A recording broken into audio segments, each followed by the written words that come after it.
के तिरछी नजरिया हो तू।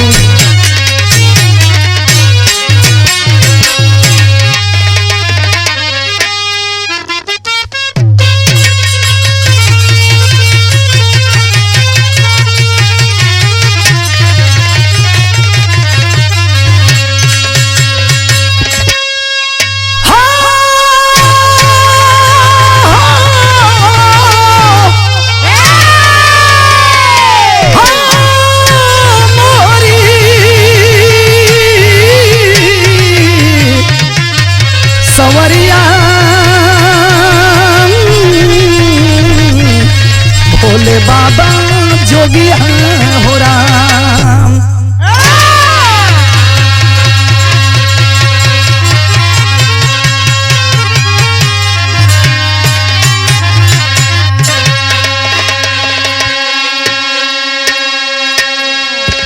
जवाहर फिल्म से हम गायिका मीरा मूर्ति कमलेश जी के माध्यम से एक बिरहा में आप सबके बीच में गा रही हूँ। एक अनोखी बिरहा, हमेशा ही हमारे आवाज में आप सब बिरहा सुनते हैं, लेकिन ये बिरहा एक नई बिरहा और विश्वास बा कि आप सबके पसंद आई।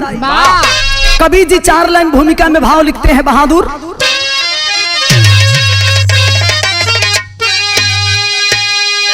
कर्म को ही प्रधान बताते सभी, कर्म अनुरूप दुनिया में मिलता है फल। थे प्रतिष्ठानपुर में सुघर साहसी, सूरसेन एक महिपाल दानी रहे। अंग अंग उठे वीरता की लहरी,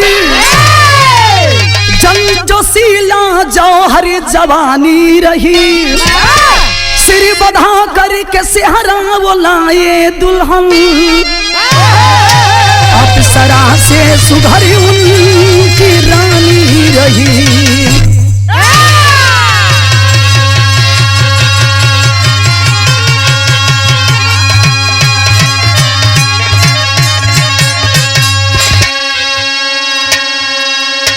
मास्टर साहब, बिरहा में हमारे गुरुजी के जमाना वाला गीत लग गई। ओ समय शायद बिरहा जगत में हमार जन्म कर्म ना होई, ना ही कोनो बिरहा से हमार लगाव रहल। ए गीत के चाचा दादा लोग अपने जमाने में गावे, कैसे गावे?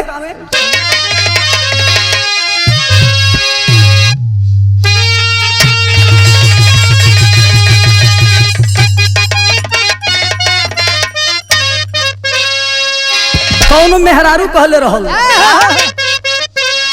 कार्य कार्य जाऊ कार्य जाऊ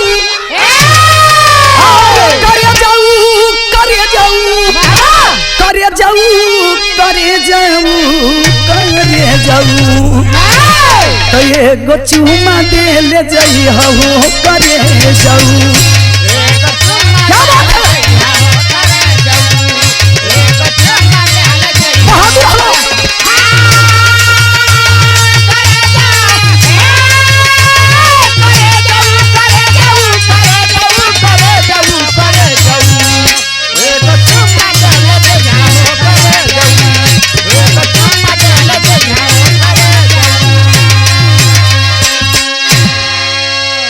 धुन से बढ़िया कवि जी हमारे बिरहा के भाव लिखलन।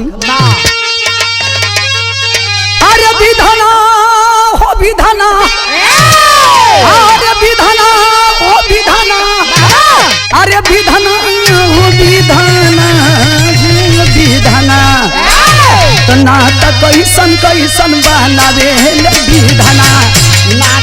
जियो बहादुर।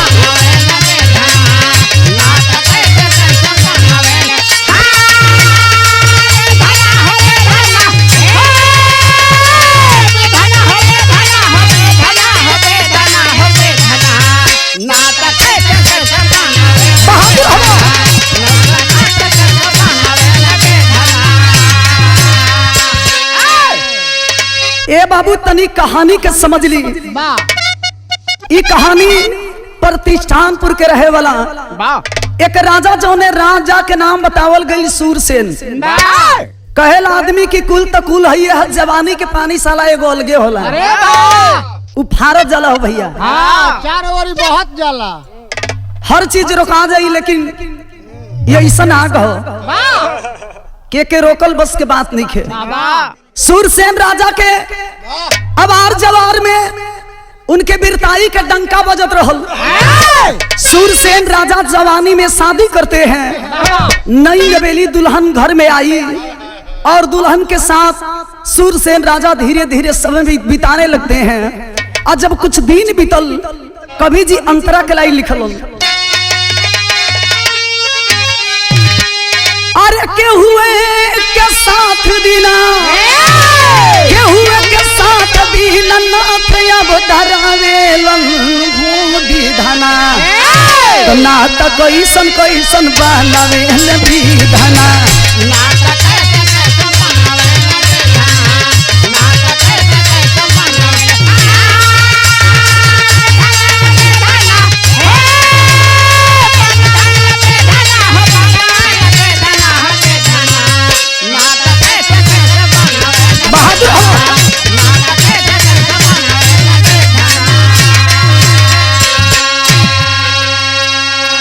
मास्टर साहब जब मेहरारू नई नई घर में आवेली ते इतना मन खुश रहेला। हाँ जी। अच्छा खाए के एगो रोटी तो आदमी तनी बरियाई दो चार गो दबाई। सूरसेन राजा अपने दुल्हन के संगे दिन बितावत मन में यह ललसा बा कि भगवान कहिए मेरे दुल्हन के गोद गुलजार करी। हम राजा रानी मिल के इतना मेहनत कैलो कि एको साल ना बीतल रानी के तुरंत हो गई। रानी गर्भवती होती है तो कवि जी भाव लिखते हैं। रानी गर्भवती भइली साजली महालिया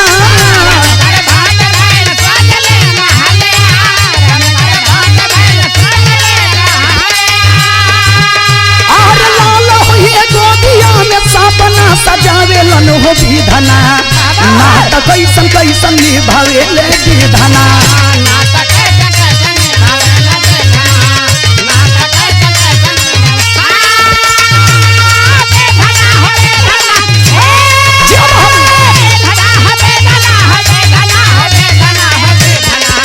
नाटक कैसन कैसन बनावेले विधना।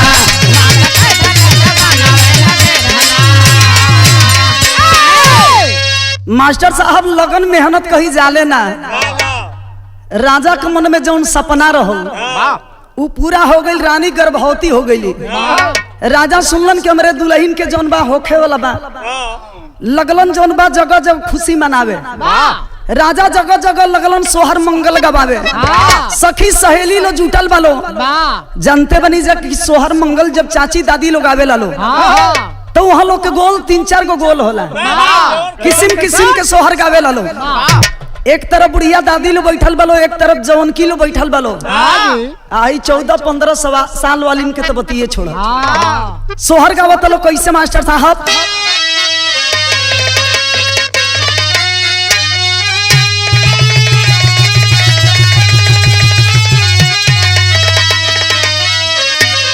मास्टर साहब इहो एगो गजबे दिन होला। अरे बाप रे बाप जब लड़का धरती पर जन्म लेलन तो माई बाबू के खुशी के ठिकाना ना रहेला। जगह जगह सखी लोग बैठल बा लोग सोहर गीत होता। यही में बुढ़िया दादी लोग कैसे गावत लो सोहर। अरे खुशी वाला दिन आराई गईले जिया रसाई गईले जिया हाँ रसाई गईले राजा सूर्य से गवावेलन सोहरिया की जग मग नगरिया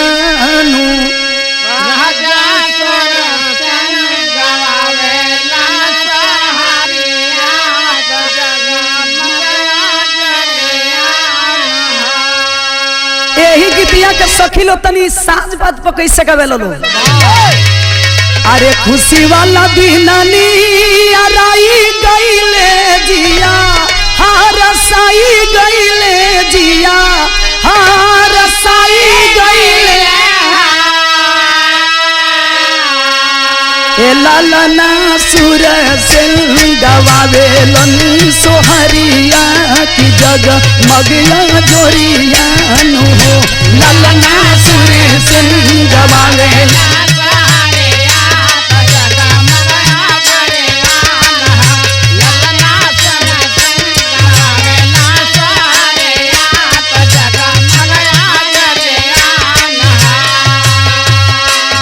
अच्छा यही सोहरिया के तनी मनी एने ओने हटबा पहाड़ी इलाका में मेहरारू कैसे गावेली तनी मनी यही के बदल के गावेली मास्टर साहब अरे खुशी वाला दिन राई गईले जिया हार साई गईले जिया हार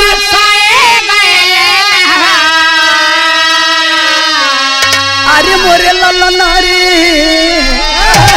अरे मोरे ललना रे असुर सिन गवावेलन सो हरिया नगरिया में सोरी भइले हो मोरे ललना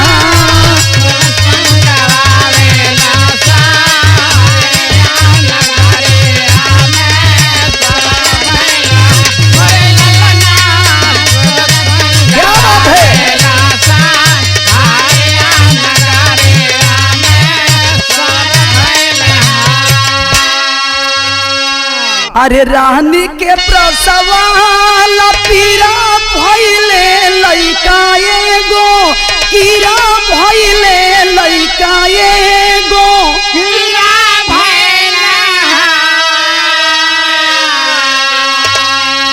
राजा भेदवा छिपावेलन बखरिया की जग मग नगरिया राजा भेदवा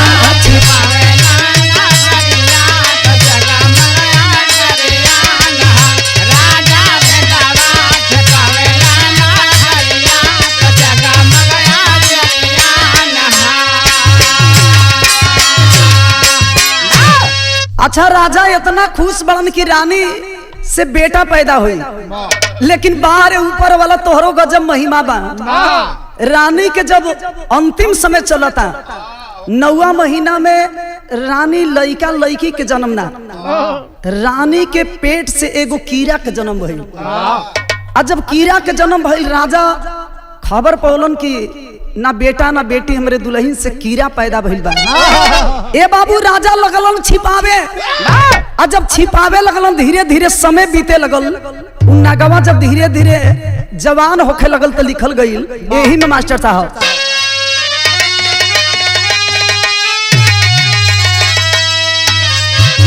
अरे धीरे धीरे अद्भुत नाग डोले लागल मानो नियरी बोले लागल मानो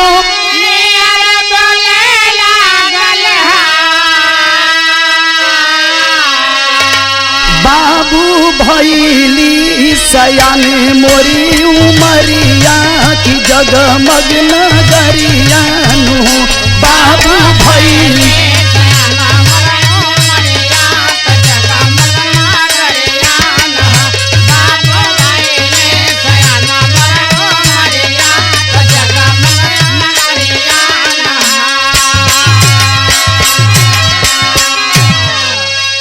राजा दुनिया के नजर से अपने वो नाग बेटा के बचा के रखे लगलो धीरे धीरे नगवा जवानी पर आइल एक रोज राजा से कहलस के बाबू सब कुछ देखे ला लेकिन है बेटा के उम्र पर ध्यान नहीं दे आधा पेट के खाई ले जवानी पर के मरल बड़ा खड़ेला राजा समझ ना पावलन कहलस के बाबू कम से कम इतनो ध्यान दे तुम्हारे बेटा शादी करे लायक हो गई राजा मन ही मन सोचा तड़न कि कोनो लड़का रही चाहे लड़की रही तो शादी हो भी जाई लेकिन ये नाग बेटा के शादी कौन ऐसन बेटी के बाप होई की करी राजा सोचा तड़न बाबू चिंता में पड़ गई लेकिन भइल का बिरहा में बड़ा सुंदर गीत हल गई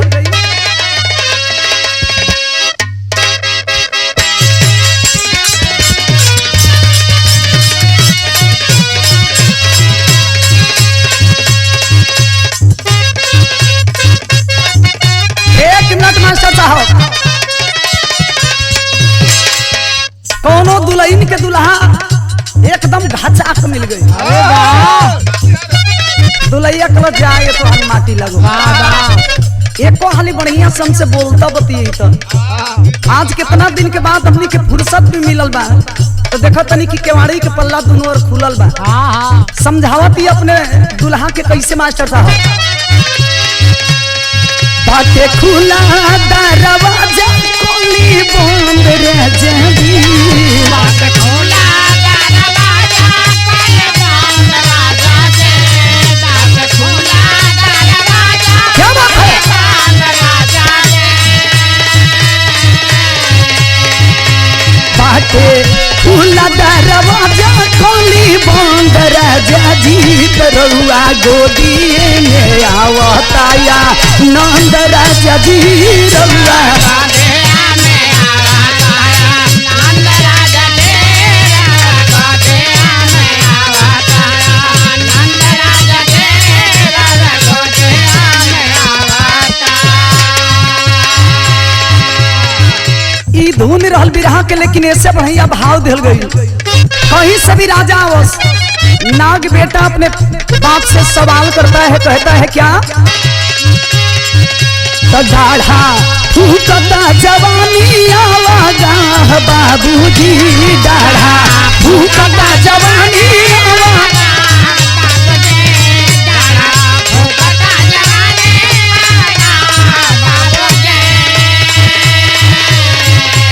गाढ़ा फूकता जवानी आवागा बाबूजी बोल कहिया मोर तारा बाबी या बाबूजी बोल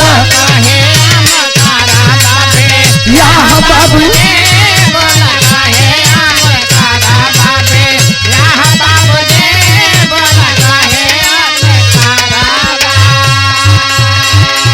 राजा समझावत उनके बेटा कम से कम अपने ऊपर ध्यान दो। कौन ऐसा बेटी के बाप हुई कि अपने बेटी के हाथ तोरे हाथ में दी लेकिन फिर भी नाग बेटा मानत लिखने बाबू कभी जी के लिखे के पड़ल का गलती भइल भारी पैनी आई संग जाना मावा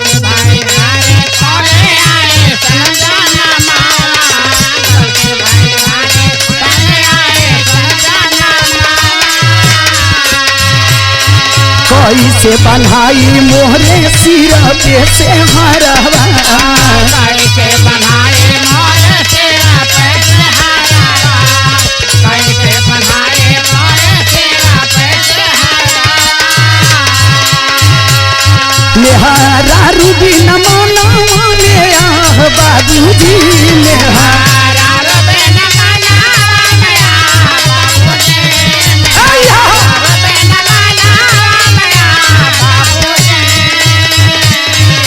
मेहरा रूबी न मनावा में आह बाबूजी तो बोला कहिया मोर तारा बाबी या बाबूजी बोला कहिया अमर कारा बाबे याह बाबूजी बोला काहे अमर कारा बाबे याह बाबूजी बोला काहे अमर कारा बा। कैसे नाग बेटा के शादी हुई एने नाग बेटा भी जोन बा एकदम जोर भरले हो मेहरारू के बिना एक दिन एक बरिस बीतता। राजा अपने बेटा के देख के बड़ा चिंता में बढ़न मास्टर साहब बहुत का बड़ा सुंदर बिरहा में टेरी लिखल गई।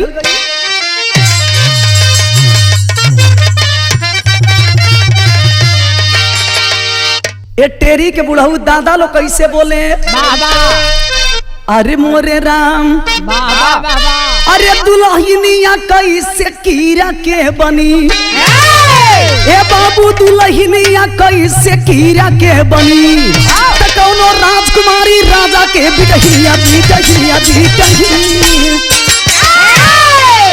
तो कौनो राजकुमारी राजा के बिटहिया दुल्हनिया कैसे कीरा के बनी अरे जिया भैया जिया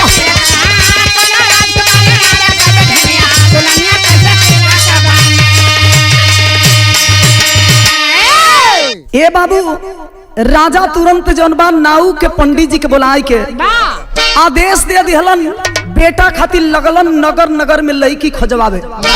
पंडित जी और नाऊ महाराज कई लोग का पंडित नाऊ लड़की खोजे पा करके राजा के आदेश। फिक्र लिए एक राजा विजय सिंह जो रहते पूर्व के देश। बिटिया उनकी रही भोगवती जब सुनी सारा संदेश। भाग्य में मेरे नागपति है होगा चाहे लाख कलेश।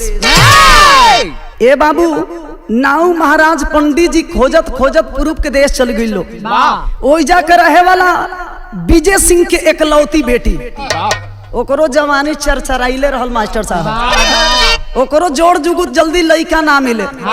संजोग ऐसन बा कि पंडित जी वही जब पहुंच गइलन राजा के चेहरा बड़ा धूमिल बा।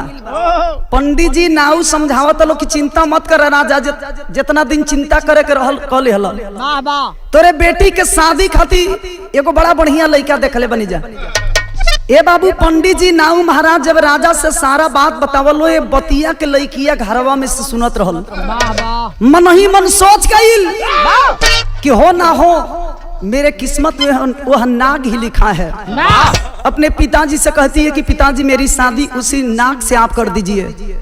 आखिर रिश्ता तय भइल, लेकिन मास्टर साहब बड़ा सुंदर गीत लिखे के पड़ल।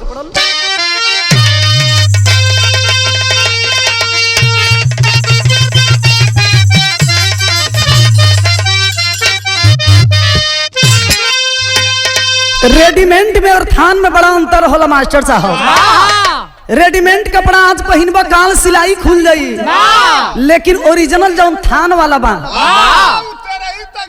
तब एकरा मतलब तो हर 13 ही तक जली। हमरे कहे का मतलब कि नया लुगा 9 दिन लुगरी 20 दिन। ये गीत के हमरे स्वर्गीय रामदेव गुरु जी जवानी के आलम में गाई, कैसे गाई मास्टर साहब।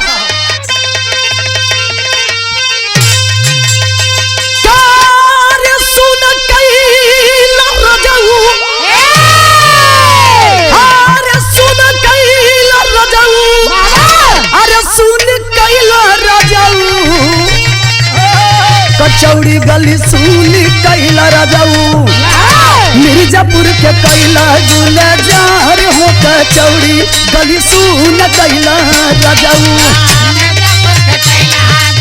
अरे जिया भैया जिया, बहादुर हो बहादुर से।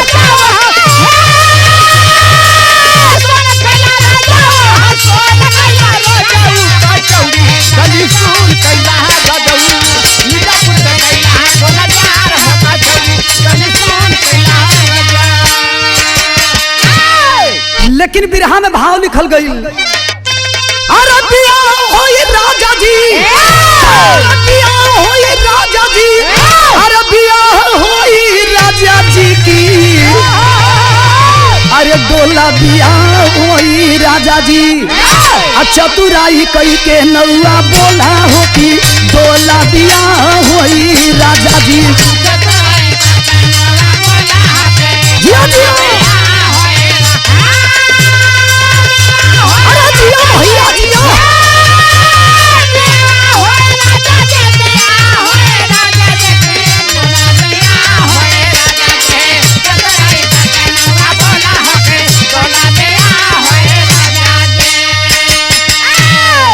ए राजा हर बात जोन बात क्लियर हो जाए। दुल्हा बहुत बढ़िया बा, लेकिन एगो और हमार बात ध्यान से सुन लो। दुल्हा तोरे दुआरी पर आवे लायक नहीं खे, ये बात तय हो जा। दुल्हा ना ही बल्कि अपने बेटी के हमरे संगे भेज दो। ए बाबू जब इतना राजा सुनलन तो कैलन का दुल्हा नया जोगी, अरे तोहरे अंगनवा लड़की पठा दो मोरे माना कहनवा की। डोला बिया होई राजा जी, डोला बिया होई राजा जी। अरे इच्छा पूरी करी है भोलेनाथ हो की। डोला बिया होई राजा जी।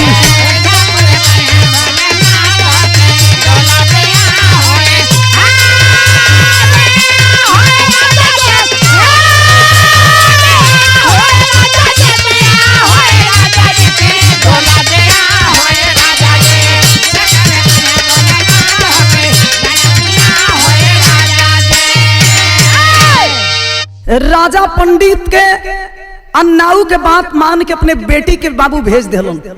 दुल्हन जब पहुंचल अपने नागपति के घरे, आज रिश्ता तय हो गई। वादा के मुताबिक जहिया शादी होके वाला बा, ओ दिन का होता बड़ा सुंदर गीत कहल गई मास्टर जी।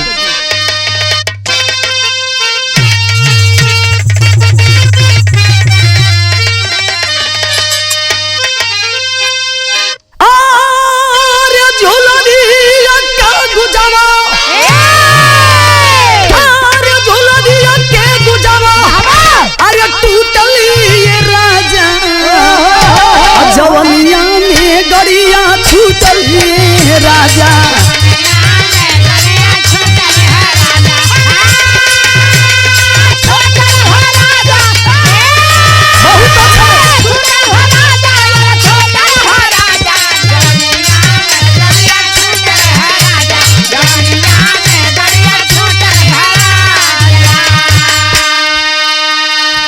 अच्छा ये बताओ, हाँ जी। आदमी बात ओकरे माथे पर पगड़ी बन्हा भी जाई, सेहरा बन्हा जाई, लेकिन नागवा के कैसे बन्हाई? समझे ने के आवत कि नागवा दुल्हा कैसे बनी। चारों तरफ जौन बा शादी के चर्चा हो गई, और जब शादी के चर्चा भइल मास्टर साहब, तो देखो शादी वाला दिन होत का बा। नगरिया में, नगरिया में, अरे बाजा ये बाबू, अब बनल नगवा दुल्हे राजा ये बाबू।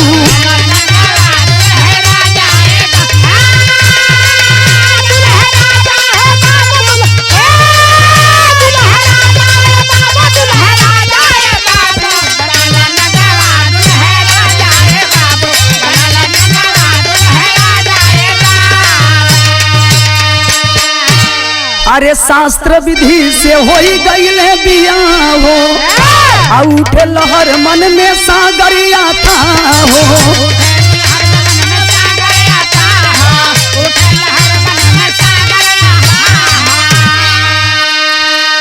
अरे अलग अलग दोनों के, अरे अलग अलग दोनों के, अरे अंदाजा ये बाबू, बनल नगवा दुल्हे राजा ये बाबू।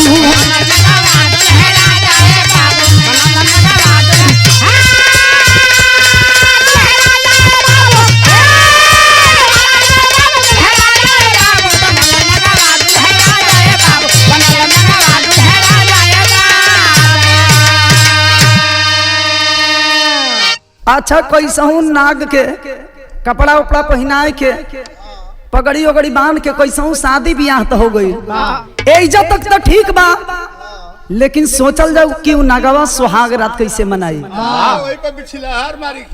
धीरे धीरे वो समय आ गई जौना घड़ी दुल्हनिया के संगे नागवा चलल सुहाग रात मनावे। वो समय का होत मास्टर साहब पहपट के लाइन लिखल गई।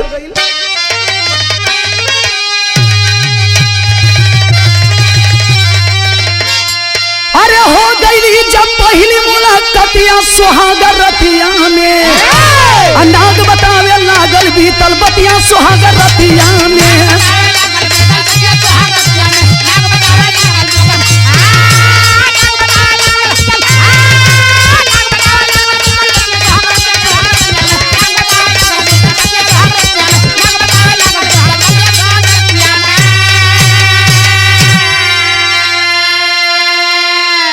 अच्छा सुहाग रात के दिने एकदम पलंग वलंग सजावल बा, एक तरफ उ लड़की दूसरका तरफ उ नगवा। धीरे धीरे रात के जब घड़ी 12 बजौलस, नगवा तनिको हिले डोलो ना। दुल्हिया मने मने सोचे कि आखिर बात का बा।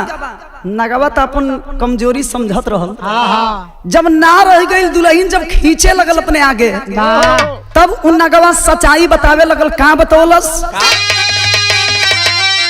अरे हमें श्राप लागल शिव जी के, अरे सुनीला हमारी प्यारी हो, कोई नहीं तारे पाई लिखल हो नहारी हो। अरे अलग अलग अपन की सम्मतियां सुहाग रतिया में, अब हो गए दुनिया करनी हो विपतियां सुहाग रतिया में।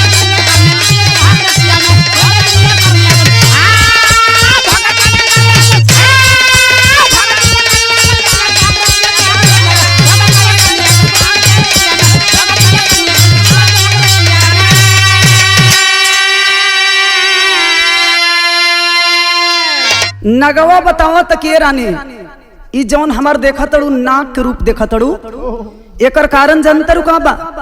एक बार कैलाश पर्वत पर भोलेनाथ पार्वती के लेके सुता रहलन। हमार नजर भोलेनाथ पर पड़ल। आज जब भोलेनाथ के नजर हमरे ऊपर पड़ल वही समय भोलेनाथ श्राप दे दिलन कि जाओ मनुष्य से अभी सांप बन जाओगे, नाग बन जाओगे। आज भोलेनाथ के श्राप के कारण हमार जौन बार रूप नाग के बा। दुल्हिया रोवे लगल कि हमार कर्म फूट गई। आखिर आपके ई जौन बात श्राप लगल बे, श्राप से आपके मुक्ति कैसे मिली? ए बाबू दोनों पति पत्नी विचार करत हन, लेकिन होत का बा अल्लाह के लाइन लिखल गई।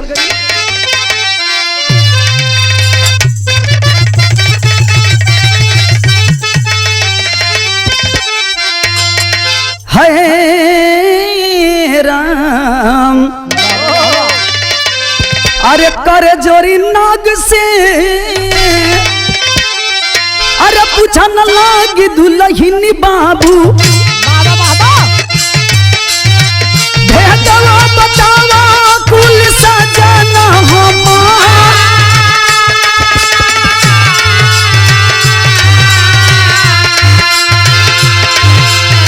नाग कहे रहली दंगल शिव के हाथवा में बाबू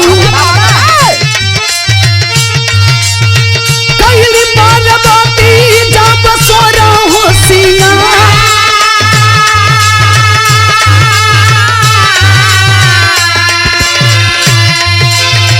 शिव के हंसाती देखी हम हंस दिहनी बाबू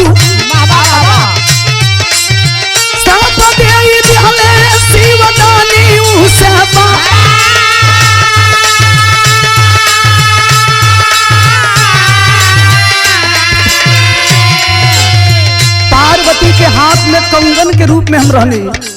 भोलेनाथ के दुल्हन पार्वती सोरहो सिंगार कई के ए बाबू बैठल बड़ी। भोलेनाथ देख के पार्वती के मन ही मन मुस्कात अड़ल।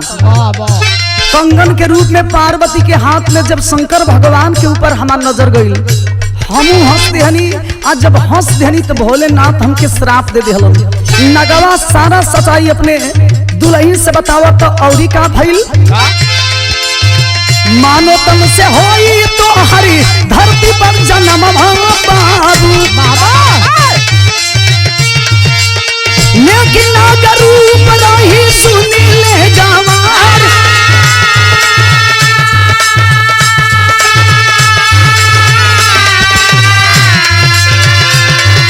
रोने लगनी कि प्रभु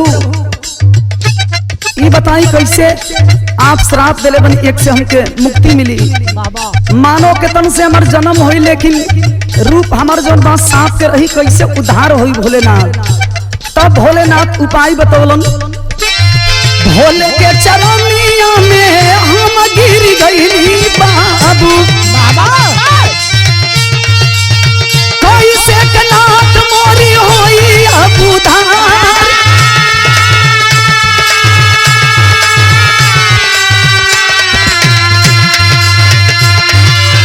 शिवजी बताए पैबा मन के शरीर बाबू नारी संग नहैबा जब गौतमी के धार।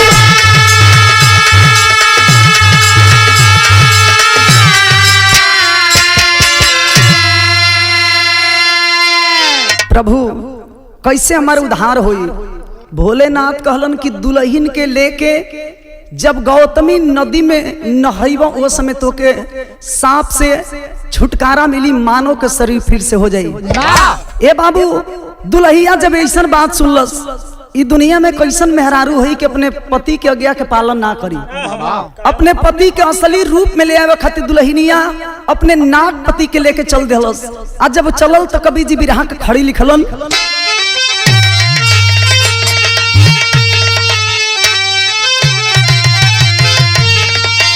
अरे मोर राम अरे बोली दुल्हन चल गई अब नहाला सजना। अरे अपन बिगड़ल जीवन यहाँ बनाला सजना।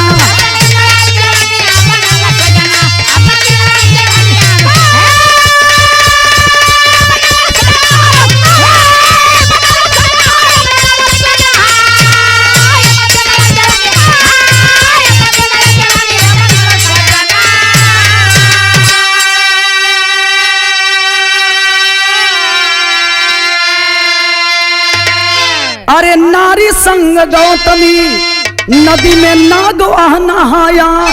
अरे मानो के शरीर सुधरी अरे रूप ताबा पाया। अरे हंस के अपने गरवा लगा ला सजना अरे अपन बिगड़ल जीवन यहाँ बना ला सजना।